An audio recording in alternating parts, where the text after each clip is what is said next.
সড়ক দুর্ঘটনায় আহত হয়েছেন রাউজান সরকারি কলেজ ছাত্রদল নেতা আশরাফুল আলম।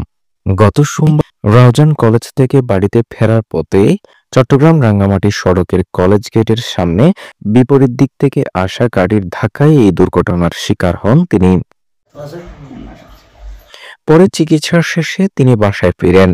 এদিকে ঘটনার খবর পেয়ে ১৪ অক্টোবর মঙ্গলবার সন্ধ্যায় তাকে দেখতে ছুটে যান চট্টগ্রাম উত্তর জেলা যুবদলের যোগাযোগ বিষয়ক সম্পাদক ও রাউজান সরকারি কলেজ ছাত্রদলের সাবেক সভাপতি সৈয়দ মোহাম্মদ তহিদুল আলম, উত্তর জেলা ছাত্রদলের সাবেক যুগ্ম সম্পাদক রাসেল খান, উপজেলা ছাত্রদলের যুগ্ম আহ্বায়ক সেকান্দার মিয়া হিরো, যুগ্ম আহ্বায়ক কাজী বাদশাহ, রাউজান উপজেলা স্বেচ্ছাসেবক দল নেতা মোহাম্মদ আলমগীর, জানে আলম, যুবদল নেতা মোহাম্মদ গিয়াস, সৈয়দ নাজিম উদ্দিন, ছাত্রদল নেতা গিয়াস, মোহাম্মদ মাশফিক, রাব্বি, রিয়াদ, ইফাত সহ আর অনেকে।